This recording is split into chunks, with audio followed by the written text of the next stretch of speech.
So I wanted to welcome everyone. If you're just now joining us for the live, this is Julia O'Hara. I'm here with Ana Hernandez, the Assistant Vice President of Housing and Residential Education.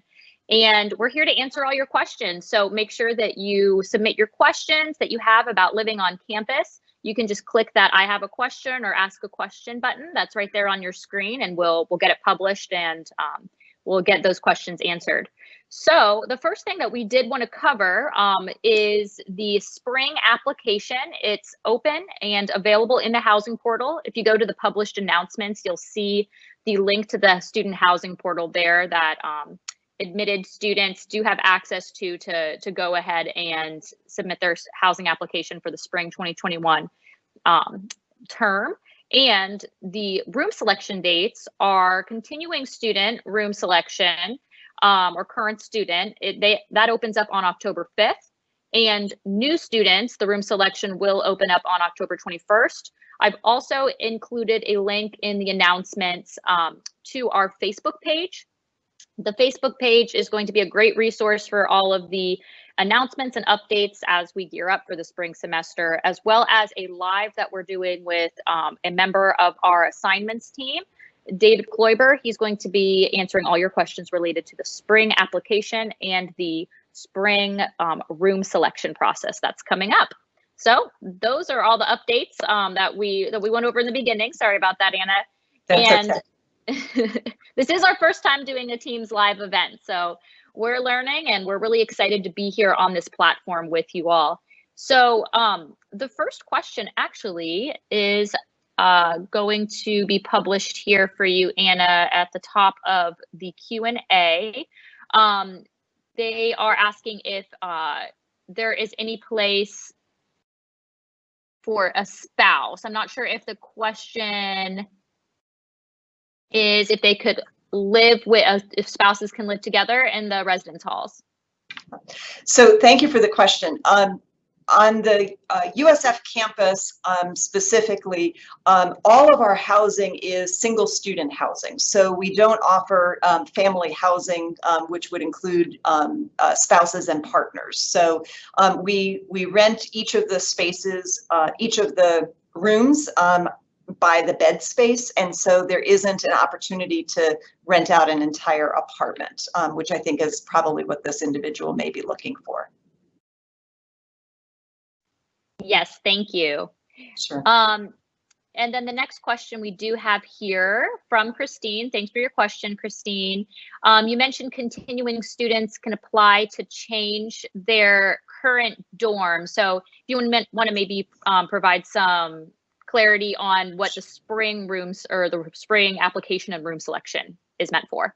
Sure. So the continuing students that Julia was referring to are students who are continuing at USF, but are not currently living on campus. And so those are students that perhaps they decided to try off-campus living and that didn't work out the way that they wanted it to, or they remained at home for the fall semester to kind of see how USF was going to handle the fall semester. And so those continuing students have applied to come back to live on campus in the spring. And so we have over 700 students that have applied, and we're looking for more each day. So, but that's what we meant by the continuing students. Thank you for that clarification. Sure. Rosabelle's also asking about being live tomorrow. So we are going to be live on Facebook tomorrow at 6 p.m. And I sent you a link to that live, Rosabelle, as well as publishing it up in the announcement section. And we hope that you can join us to talk all about the spring application and room selection if you have any questions related to that. So while we wait for any new questions, actually, as I said that, we have some more that have come in. I'm going to publish a few of them here for you, Ana. Sure. The first one is about switching rooms in the spring from a viewer. So I'm sending that through for you. So my daughter is having issues with her roommate now. Can she switch rooms for the spring? So what we always recommend with students that they try to work things out with their roommate. We have a great roommate agreement, the RAs, the RLCs, to try to see if that may be able to be worked out. And so that would be the first thing, because we want everybody to have a good experience while they're living on campus. If it is that we have space that is available, we may be able to do that, but right now it's going to be limited to new spaces. So if it is that there was a new student that was coming in that your daughter may want a room with, and we had an empty space that we could put them both into, that would probably be the easiest way for us to navigate making those room switches. I'm not sure that we're going to be able to do room changes for current students, but that would be a great question for Dave Kloiber to ask Dave Kloiber tomorrow with regard to that process. Right now, we're not entertaining room changes, just so that we can have a consistent community in each of the buildings. So, but if you want to reach out to housing@usf.edu, or if you want to join us on the Facebook Live, I can make sure that they have the answers to that question and provide some specific detail. Absolutely. Yeah, we can make sure that we cover that topic tomorrow in our live with Dave at 6 o'clock. So we hope you join us then too. And I believe that your answer does cover the next question that we got about room changes for the spring for a current student. So yeah, Christine, would love we haven't have you opened a room change process. So, but I'll connect with the team and see what that looks like. Some of it's going to depend on the demand that we have for the spring semester as well. But we want everybody to find a space that works well for them. So I would encourage you to just reach out on your specific situation, Christine, and we'll try to get you connected with the right resources. Great, thank you, Anna. And then we have a question about changing to living at home, someone that's currently living in the residence halls, moving to online learning, and then home for the spring, what the process would be to submit a cancellation request for their housing agreement, if you want to cover what that looks like, or defer to Dave tomorrow, or both, however you want to answer that.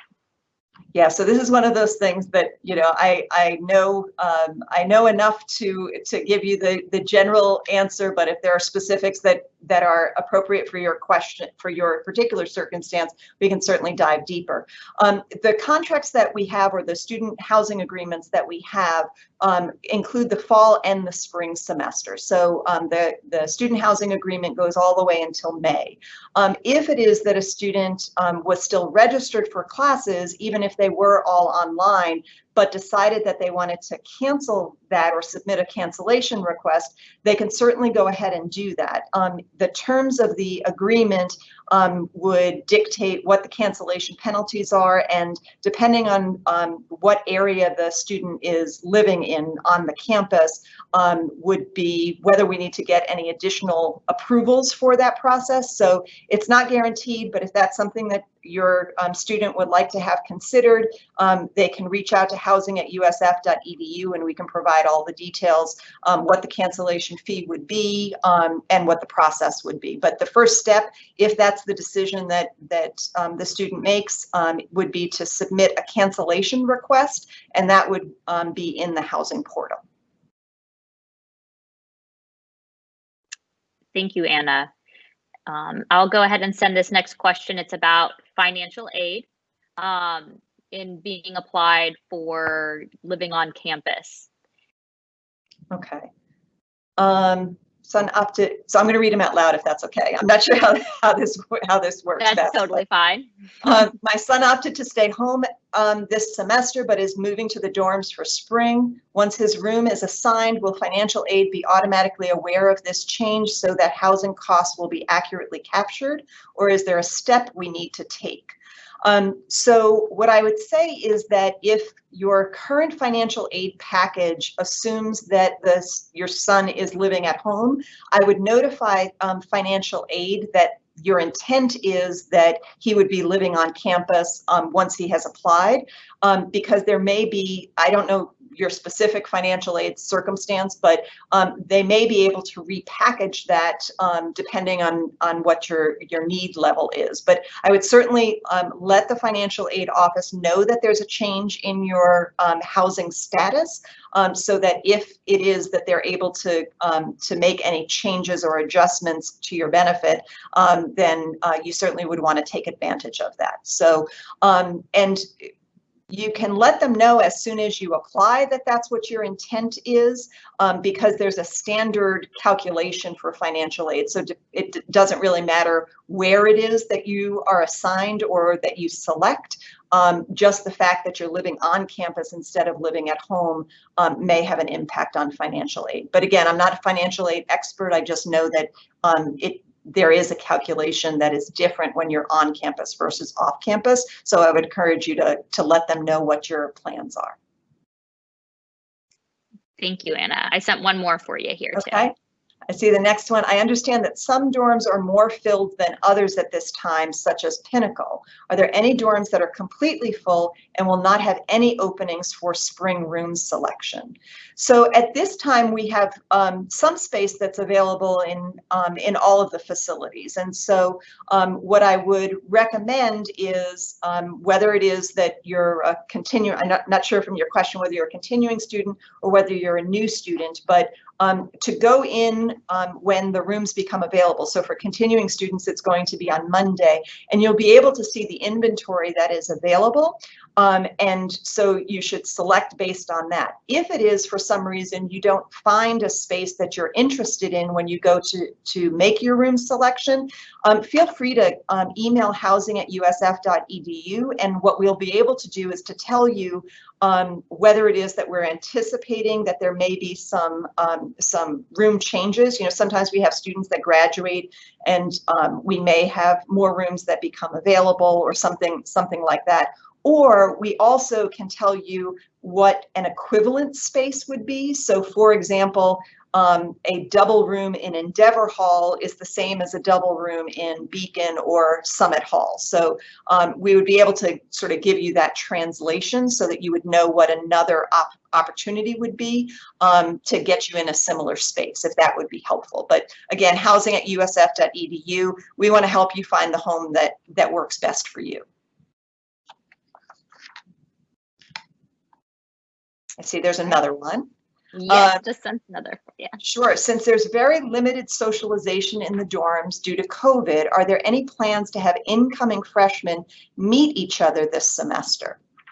And so we have a lot of online opportunities for students to connect. So whether that is within their residence hall, within their floor, there are a variety of ways that we're trying to get students together to meet each other. I also know that New Student Connections is very active in the virtual space. And so meeting up with a PAL, which is a, Julia, tell me what PAL stands for. It is peer advisor leader. Peer advisor leader. I couldn't remember the A. So peer advisor leaders. And so those are upperclassmen that try to help first-time in college students sort of navigate some of the complexities of the first semester on campus. And so we want to make sure that students are still engaging with student organizations, taking advantage of New Student Connections, connecting with their RA, connecting with their community.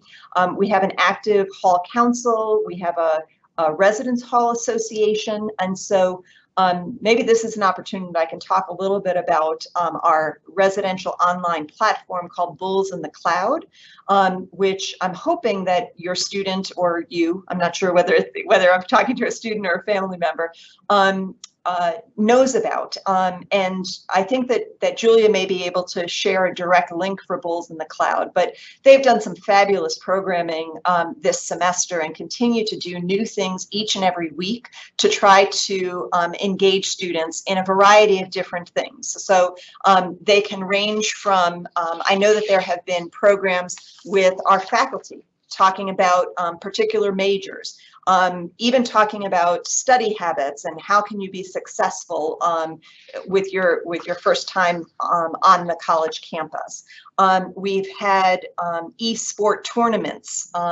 We've also had some fun things where students post their favorite picture of a sunset, or there's a competition about which Dorito flavor was the best flavor. And so, some of them are, programs that, we have 35 people go to. Sometimes we have 60 people go to them. Sometimes it's just, 3 or 4 people getting together in that virtual space. And so we're trying to, with the event limitations that we have, trying to be very supportive of keeping people with the opportunity to stay connected. So, if there are particular things that you're interested in, the RA is a great resource, and also looking at the housing webpage, because we advertise the various Bulls in the Clouds platform. And so, Julia, I don't know if you can post the Bulls in the Cloud. Yes.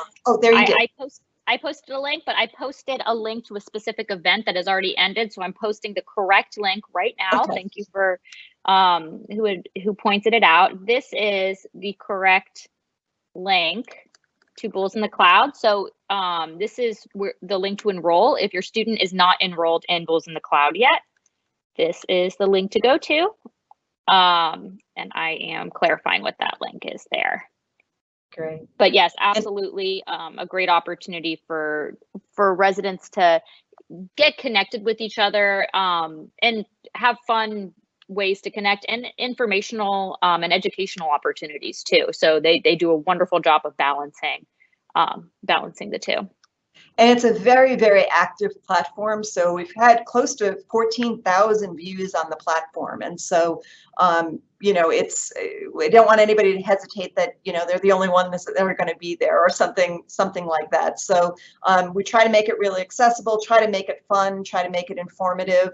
And so there's a little bit of something for everybody, I think. So, and if it is you don't find what you're looking for, then, maybe if it is that it's a specific freshman meetup, maybe that's something that not maybe, I will talk to residential education and just make sure that they're aware that that's a need, or that's a desire out there, and making sure that we're getting that information out as quickly as we can to folks. Absolutely. There's another question that I sent to you that was asked a couple of times by this audience member. So thank you for your question. While you take a look at that, I would like to also take the opportunity to promote the Class of 2024 Facebook group as well. So this is a great place for current students. They do not have to be a resident, but it's a place for current students to connect with each other. A lot of students find roommates this way, find people who are have similar interests, join virtual clubs, or we've seen people join a Snapchat group because they're all interested in the chemistry majors, and they all join together to study virtually or have Teams chats. So I'll drop the link to the Class of 2024 Facebook group, and there are class groups for 23, 22, 21, and 2020 as well. If anyone watching or has a student watching, that would apply to them as well. Yeah. One of the other things is, there are a lot of residential leadership opportunities that are available, and that's a great way for a first-year student to get involved, as well as a returning student, whether that is, the Hall Council, whether that's the Residence Hall Association, the National Residence Hall Honorary, or they also have put out applications for social justice peer educators. So we've had over 125 students that have already applied for a variety of those types of positions. So if that's something that interests you, that would be something that would be worth pursuing as well. So lots of opportunities. It's just a little, it takes a little more effort to go online and try to make those connections, but I think it's well worth that effort. So. Next question that I see, if canceling spring housing, we understand that it must be approved. What types of situations are generally approved? And so some of it, again, depends on the contractual obligation and depends on where students are living. For things that would be approved, generally, you know, so obviously if student is not going to be enrolled, though we hope that that's only because of graduation, that students would not be enrolled. If it is that they got called up for military service, if there is a financial hardship that students are looking to just change what their financial circumstances are, there's still a cancellation fee that would be applied, but which would be half of the remaining rent. But if that's better than paying the full cost, that may be something to consider as well. One of the nuances about the approval process is for students who are living in the village, which are the 5 buildings, Beacon, Summit, Horizon, Endeavor, and Pinnacle. Those cancellation requests would need to go through an additional level of approval with ownership because it's a public-private partnership. And so it's less likely that a student would be approved for a cancellation in those buildings than it would be elsewhere on campus. And so some of that just depends on the dynamics of where students are living. But I think that students should submit their cancellation request, why they're looking to cancel. But generally, if it's not in the village, then the cancellation request may be approved, but there would be a cancellation fee that would be associated with that. Thank you, Anna. And I've also just sent in a question about the emergency maintenance, a potential issue with the phone number and pressing 0. So this viewer is asking the best way to get in contact with emergency maintenance. I'm going to see here. I want to make sure that they have the correct phone number, so I'll definitely pull that and put that in the chat. But sure. Do you have any thoughts on that? Sure. And so we have the daytime number, so sort of business hours contact, and that would go directly into our facilities area. One of the things that I noted early on, because sometimes we're getting it sort of around the back, which is that there's an emergency facilities number for campus facilities, and so that is a different number than housing maintenance. And so I want to make sure that students and or families have the housing maintenance number so that they're readily accessible for that, because we have staff that are on call 24/7 with regard to the housing staff. We also have facilities staff for the rest of the campus emergencies, but we have unique staff that are either in the village or in the rest of the university housing that are on call.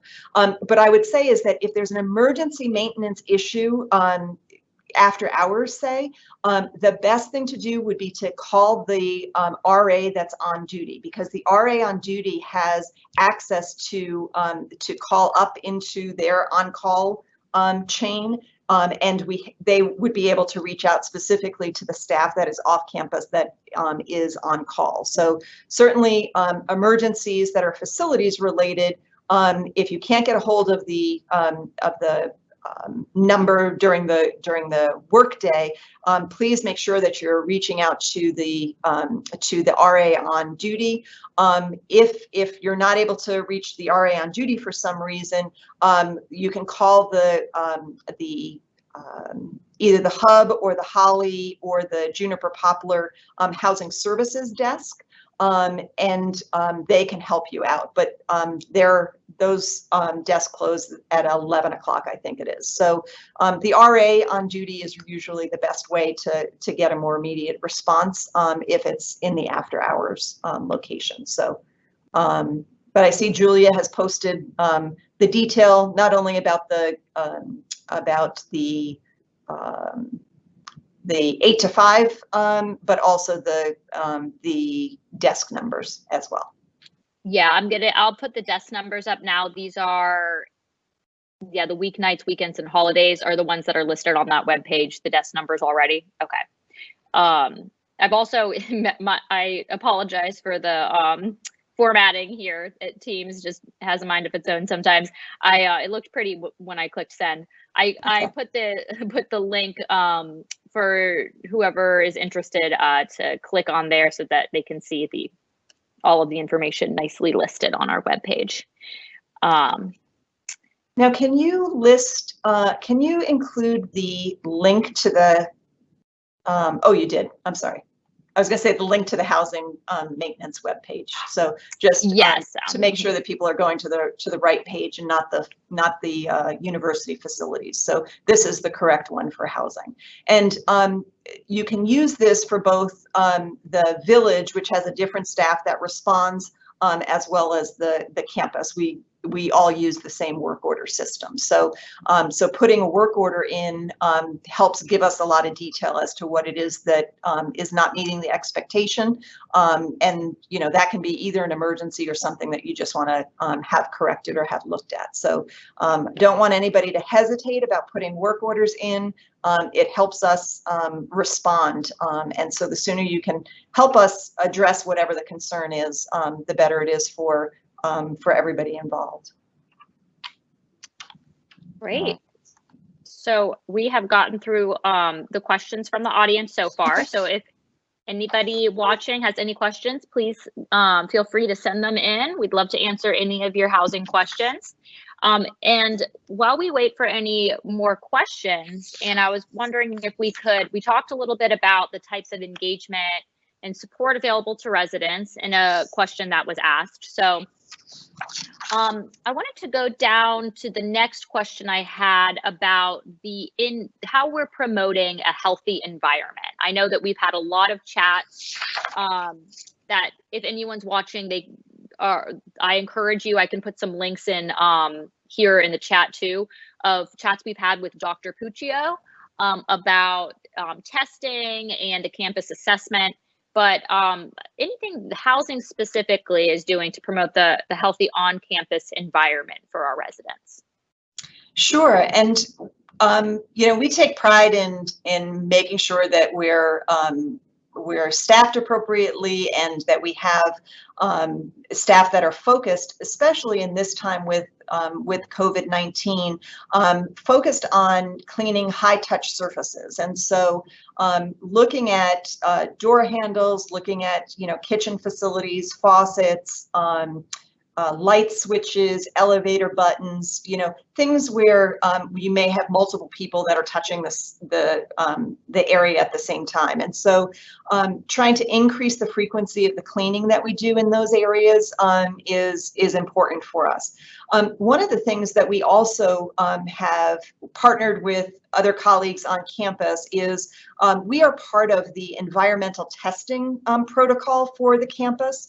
And what environmental testing means for us is that throughout the week, different areas, different weeks, we usually take about 100 samples throughout the residential community to see if there is the presence of the virus. And so I'll share with you. So what that is we have these test tubes, which basically has a big Q-tip in it. I'm sure that my scientists would not like me saying a Q-tip, but it's a it's a sponge swab. And so we use this to wipe down the surfaces to test if there's the presence of the coronavirus. And so then we turn the test tubes into the lab. They run it in a very sophisticated machine to see if there is the presence of the virus. I'm very happy to report that we've done hundreds and hundreds, and we found the presence of the virus in 2 locations in those in all of those environmental tests. And then what we did was we did some pool testing for students that were part of that building, because it indicated that at some point somebody with the virus was present in that space. And so that's sort of the environmental testing leading to the pool testing, and then we do the assessment of whether anybody in that building may have the virus. It's really a point in time, right? So we could clean a surface, and then somebody that has the virus could go to that surface, and then it would be there. Luckily, it doesn't last on the surface forever. But what we're trying to do is to have students make sure that they're wearing their masks, making sure that they're washing their hands, staying 6 feet apart, and doing all of those mitigation strategies. So this is just on top of that, so that we can, if it is that we have somebody that has the virus, it can be identified early before there's more spread, and then we can address the issue and provide the support that's needed. So that's some of the, that was my prop for the evening in the environmental testing that we're doing. So. Wonderful, thank you. And I'm going to post a link now from the USF coronavirus update site that really does a great job of summarizing all the different efforts that the university is doing to promote the healthy campus community. We do have a question specifically about the high touch surfaces that I sent through, asking how many times per day those surfaces are cleaned. So we have staff that are in the building throughout the day. Monday through Friday is when the regular staff is there. And so whenever they pass a high touch surface, they would wipe that surface down. So they're assigned either an area of the building or a floor of the building, and so they may go and do one task and then come back. But anytime that they're going in the elevator, they're wiping those surfaces down.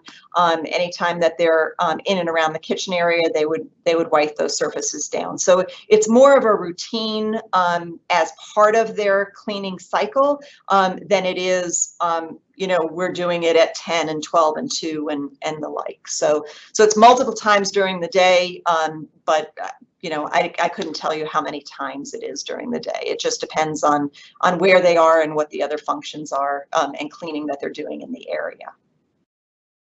Great, thank you. Just sent 2 additional questions that came in as well on that same topic about the current addendum regulations that are set in place, and then the staff that are serving in the halls right now.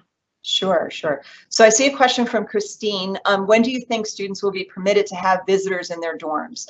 So right now we've been doing pretty good with regard to limiting the spread of the virus within the residential community, and so with the current rates that we have and just being overly cognizant of the impact that an outbreak may have for the campus, I don't believe that we're going to be looking to expand the visitors anytime this semester.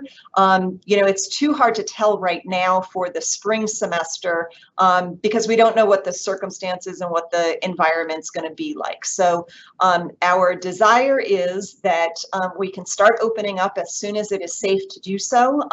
Probably the first thing that we would do is allow students to use some of the multi-purpose spaces that we have so that we can add on additional spaces where students would be able to study or take their online classes, etc. And then visitation would probably be after that. So it's all going to be a staged approach, and it's really going to be guided by the recommendations that we have from the medical and the public health professionals that we have on campus. Are the staff who serve meals or clean inside the dorm rooms tested? So the staff that serve the meals are a third-party company that the university contracts with, the USF dining staff. And I know that they have a very strict protocol with regard to the staff and reporting illnesses, etc. So I'm not sure whether they are tested regularly. I know that that there's temperature testing that is taken, that they have a routine about washing their hands regularly during their shift. You know, at one point, I don't know if it's still, they had timers so that every 20 minutes they would go and wash their hands. And I know that they have a protocol for responding. And so for the USF staff in the residence halls elsewhere on campus, we have a couple of things that are in place. One is the staff are part of the random testing that happens on campus. And so staff can be selected and then they would need to go to get tested. If it is that we have staff that have symptoms, they still need to complete the daily symptom tracker, which is something that all faculty, staff, and students that are on campus need to complete on a daily basis before they come to campus or before they leave their residence hall room. And part of that questionnaire asks whether they've been in contact with somebody who has tested positive, whether they have tested positive themselves or been tested even, and whether they're feeling physically fine. And so if any of those answers to those questions, you know, sort of throws up a red flag, then they're instructed to not come to campus or to stay in their residence hall room. And then they will be contacted by a medical professional to sort of discuss the answers that they have provided on their questionnaire. Based on that assessment that then happens, the students and or staff member would either be directed to isolate and test, or to keep an eye on their symptoms and seek other medical guidance. And so we're cognizant of that, but the staff are part of the random testing strategy for the campus, but they are also part of the daily symptom tracker. And then we have protocols both in dining as well as in housing for exposure as well as positive cases. Hopefully that answered that question. All right, I see you. Yeah, I was just going to say that Rosabel's next question goes perfectly into what we wanted to cover on the class schedule being announced. So Rosabel's question is, they're transferring next semester and would like to know if classes will be in person. Would you like to give the update regarding classes and when and where that will be announced? Sure. So students received, current students. So if you haven't arrived yet, you probably didn't get this notice. But the class schedules will be visible by October 5th, which is Monday. Let me just make sure. The dates, times, and room assignments may not be final, but you will be able to see the modality, the way that the class will be taught, whether that will be in person, whether that will be hybrid, whether that will be partially distant, or whether that will be all distant. And so there's going to be a great infographic that will explain each of what those different modalities mean. But there will be classes that will be offered in all of those modalities. We're hoping to be able to increase the in-person and the hybrid class offerings for the spring semester.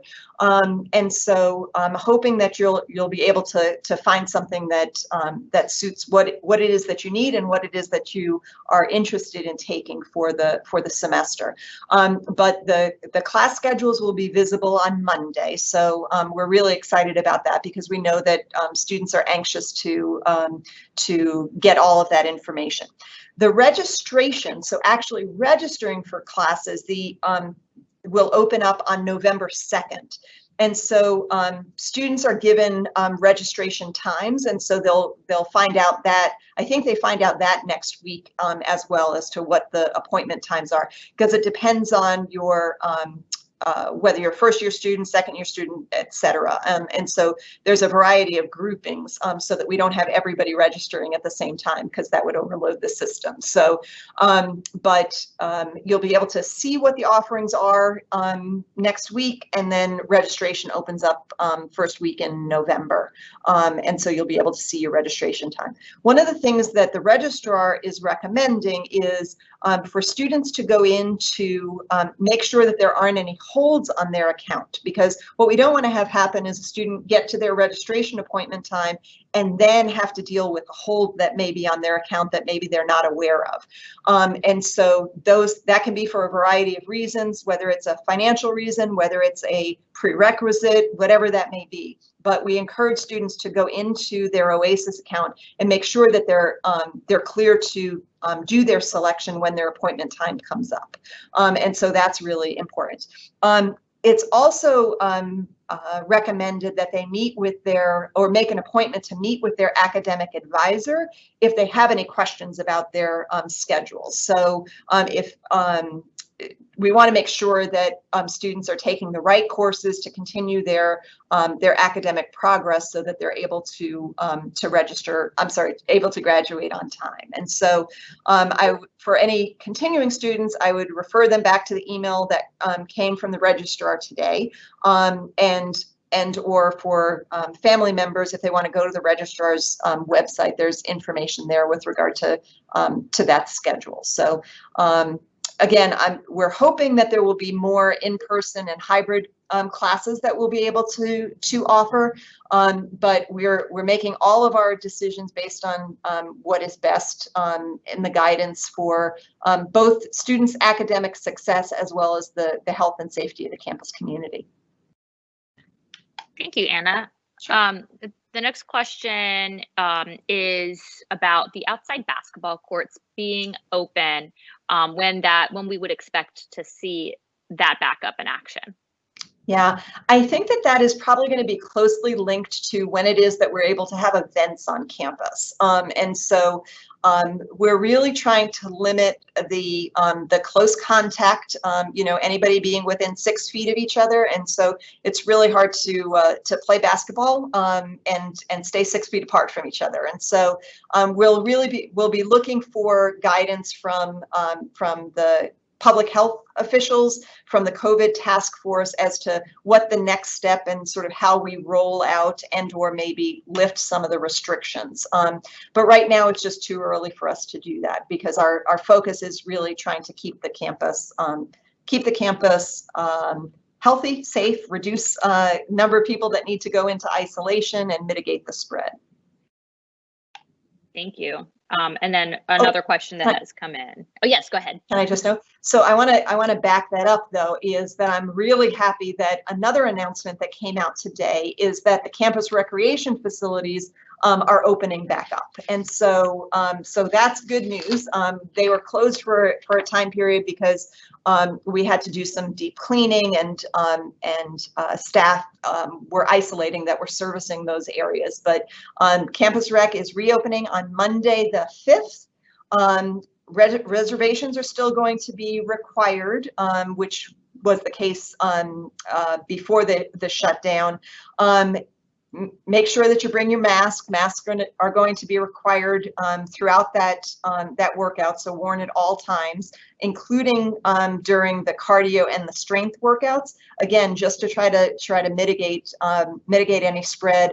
We know that students and staff are wiping down before and after they use particular pieces of equipment, but we just want to be super safe with regard to that.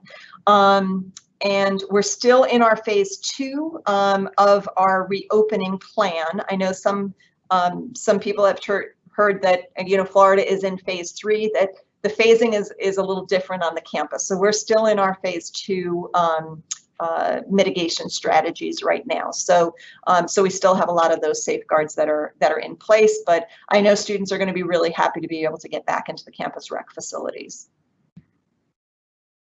Absolutely. That was a good connection there. We were going to talk about that later too, so that's perfect. Okay. And then this is a good question from a viewer about the process for moving out in November. So it might be a good opportunity to explain the different options for when residents need to move out and what that process may look like. I know we have not posted anything or made any announcements about that. That should be coming next month. But whatever information you're able to provide right now, I think would be helpful. Sure, sure. So I want to provide some context first. So I want to, because I think that there are some different SUS schools are handling things differently. So I want to talk specifically about what's happening at USF. So at USF, classes are going to be going online following Thanksgiving. And so the last week of classes as well as finals will all be online. Students are not required to leave. We're discouraging students from leaving and then coming back. So if it is that they're going to be leaving for Thanksgiving and they decide that they're going to stay home, then they don't need to return until school opens back up for the spring semester. But they don't need to move their belongings out. So the students that are in buildings that close during the winter break, which is December 11th, they won't have access to their space from December 11th until we open in the spring. Julia, maybe you can help me. I think that's January 11th is when we reopen for the spring, but I'm not sure what that date is. But let me take a look at our calendar. She can check that for me. So students won't have access to their space during that time. We do have buildings that are open during the winter break, and students can sign up to stay during the winter break if they're in those buildings. And so there'll be a process that they can register for that time period. So, but as I had said earlier in the event, the contract goes from the fall through the end of the spring. And so there isn't a reason for students to move all of their belongings out and then move all of their belongings back. But we recognize that that if students decide to move out, at Thanksgiving time and aren't going to be returning until, the first couple of weeks in January, they may decide to bring more stuff home just because they want that stuff with them wherever they're going to be spending the end of the semester and the winter break. And so if students choose to do that, then they would be able to use carts. So we'll have carts that are available, but the visitation limitation is still in place. And so families would not be able to come into the building because we still have students that are living in those spaces. So a couple things. One is students aren't required to turn in their keys. They're not required to move out. Students at winter break will not have access to their space unless they have requested winter break housing in buildings that are open, and those buildings are posted or will be available if you have any questions about that. But we recognize that students may want to take more stuff home with them over the sort of extended period that they may be away from campus. But students are able to stay through the spring semester, but we're trying to discourage students from leaving and then coming back. What we don't want to have happen is if a student for some reason needs to go into isolation, if they go into isolation, say they come back the Friday after Thanksgiving, then they're going to be in isolation all the way through their finals, and that's not what we want to have happen. So, and students would need to, take into isolation whatever it is that they thought that they were going to need for the winter break. It just gets real complicated. So we're trying to maintain the bubble. We understand that not everybody is going to go somewhere off campus for the Thanksgiving break, and that's perfectly fine. We're just still trying to reduce travel or advise against travel back and forth to the extent possible. Great, thank you. And yes, the 11th of January is that Monday. I believe that we are beginning, let's see. So that's first day of classes, maybe? Yeah, yes. Right, so yes. We would open the weekend before that then. Okay. And then some questions on that. The first from Christine is, if dining halls will be open up until the agreement ends on December 11th, or what that date is. I think that is December 11th. Yeah. And so the answer to that would be yes. And all the information about that, Dining does a great job of updating their website on what's open. I can provide a link to you, Christine, on this chat so that you can make sure that you're aware of what's open when. All the hours and locations are on this website. And then the next question from Christine is about spring break dates changing, that some universities have done that. Anna, are you aware of any conversations happening about that, or any announcement that's been made? I know that that this is a hot topic throughout the SUS, and different schools are landing different ways.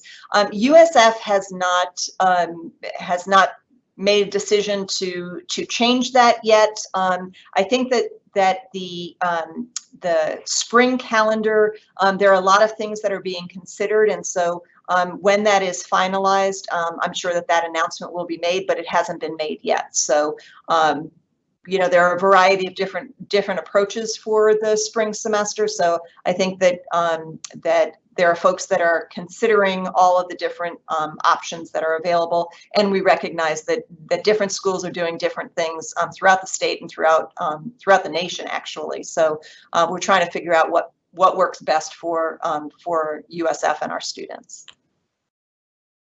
Great, thank you. And I just provided that link too for campus dining that will be updated, I'm sure, as the end of the semester approaches. We have just hit 7 o'clock and have no new questions from the audience. So do you have any additional closing words, Anna, for the chat today? I know that I definitely wanted to plug the live that we're hosting with Dave tomorrow on our Facebook page. I have posted the link to our Facebook page in this published announcement section. So I definitely encourage you, if you have any questions about the spring application or room selection process, to join us tomorrow at 6 o'clock on our Facebook page. And then we will be doing another Teams event with Anna next Tuesday at the same time, with a new link that we'll be posting on social media. So in addition to those two announcements and updates, Anna, any closing words you have? I think that there's also an event with Dr. Puccio at the end of the week, isn't there? Yes, absolutely. And thank you for reminding me of that. At 12 o'clock on Facebook, we also will be hosting a Facebook Live with Dr. Puccio, who's the Executive Medical Director of the Student Health Services here at USF. And we're going to be talking about the flu shot and answering all of your questions about that too. That's going to be on our Facebook page, and we'll be posting an announcement about that later this week. Great. The only other thing, you know, we've tried this out. We'll see whether it's useful. Hopefully, people got their questions answered. But I do want to encourage people to always reach out to housing@usf.edu. You know, there's no reason to wait for a week to get your question answered. We're happy to help out. And you know, I know sometimes it's nicer to see a face or hear a voice rather than do email exchanges. But we want to let you know that we're available to answer your questions. We're really excited about the spring semester and the interest in the spring semester, and are looking forward to welcoming more Bulls to live the Bulls life. So with that, I'm looking forward to next week's event. Great. Well, thank you, Anna. And thank you again, everyone who joined us. We really appreciate it, and all your awesome questions. We look forward to seeing you all soon. Thanks, everyone. Thanks, Julia.